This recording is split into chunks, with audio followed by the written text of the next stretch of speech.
So let's get to Mike Pompeo, who's been standing by here. Sir, your headline, what did you hear from that? Well, two things. One, he seemed a little confused and perhaps tired. It's been a long trip. I completely get that. I've been there before, too. But I hope he didn't leave an impression of weakness in the mind of Xi Jinping, who would have been very capable in that meeting. Second, he said something on Taiwan, right? He started with the comment that we haven't changed our policy with respect to one China, yet we all know President Biden multiple times has made statements that are in direct contradiction of what he just said. So he said Xi understands him. I couldn't tell you what our Taiwan policy is today, and that is incredibly important.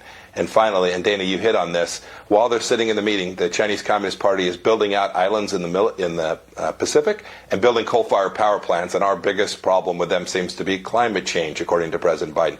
That's a big mistake. Xi Jinping will read this as American weakness, and the idea that we're just going to have more talks and more discussions seems to me ill-founded. What we really need are actions, not just more words and more meetings. He said that we want to stay, Biden said, I intend to stay competitive, but not have confrontation with China. I don't know if that's possible. And even at the end, the president said, look, he's not saying it was a kumbaya meeting in any way. And we'll wait to see what the Chinese say about it. Not sure if we can believe any of that. But is that possible to compete with China vigorously, but without confrontation?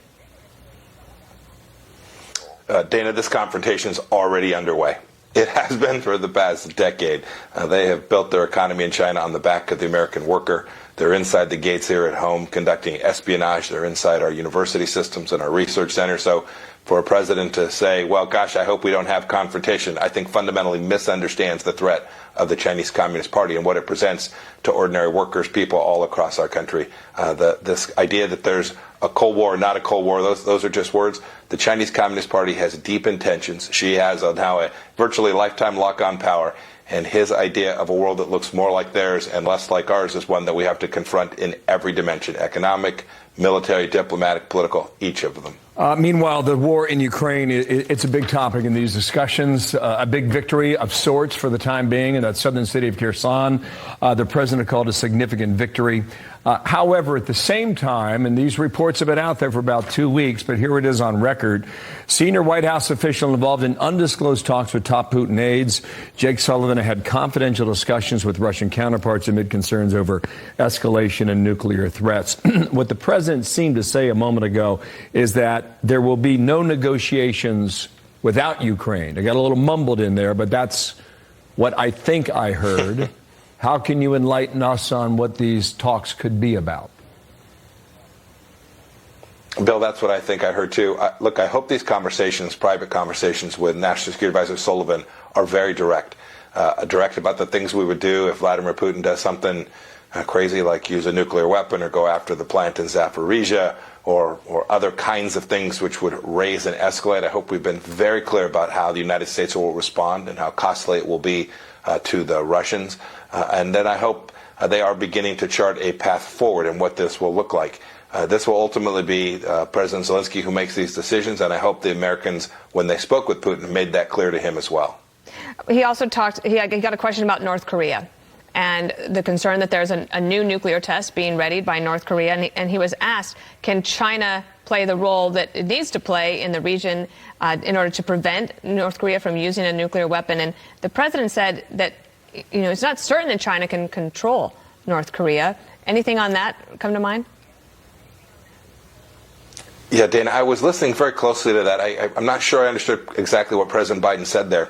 Our experience was that the Chinese Communist Party has the capacity, near perfect, to direct the activities of the DPRK, Chairman Kim. Very, very close, very connected. They rely upon China for food security. They've relied on them throughout the COVID crisis. The Chinese Communist Party should not be let off the hook. If the North Koreans conduct a nuclear test, the Chinese Communist Party must respond in a way that is serious and meaningful. And they have every capacity to do it. To give them a free pass and say, gosh, they just can't control what goes on in North Korea is false. I feel like I should make a clarification just to make sure that he said it is difficult to say that I am certain that China can control North Korea, number one. Number two, he says he made it clear that Xi Jinping has a role to play here to do whatever they can. On that point, you were with the North Korean delegation in Hanoi. You were with them in Singapore. Well, what did you tell the North Koreans about what you felt the influence of Beijing was, then and now? Yeah, Bill, that's a great question. We had lots of conversations about this. I was in Pyongyang with Chairman Kim as well on multiple occasions. We made clear that we understood that they were under the jackboot of the Chinese Communist Party, that made things very difficult for Chairman Kim when he wanted to be closer to the United States, in the sense of he wanted to listen to President Trump and consider whether there was a path forward towards full and final denuclearization there. Chairman Kim's in a tough place. And that's why we always made sure that the Chinese Communist Party understood that we were serious about what we were doing, and we understood that they were, while not in perfect control of what took place in North Korea, enormously influential there on sanctions, coal, moving in and out of the country, energy, all the things that really matter to Chairman Kim, the Chinese Communist Party has the capacity to control. All right. No better guest to have than Secretary Pompeo this morning. Thank you for listening to that press conference with us. We'll speak Bill, again. Dana, thank you. You bet. Thanks.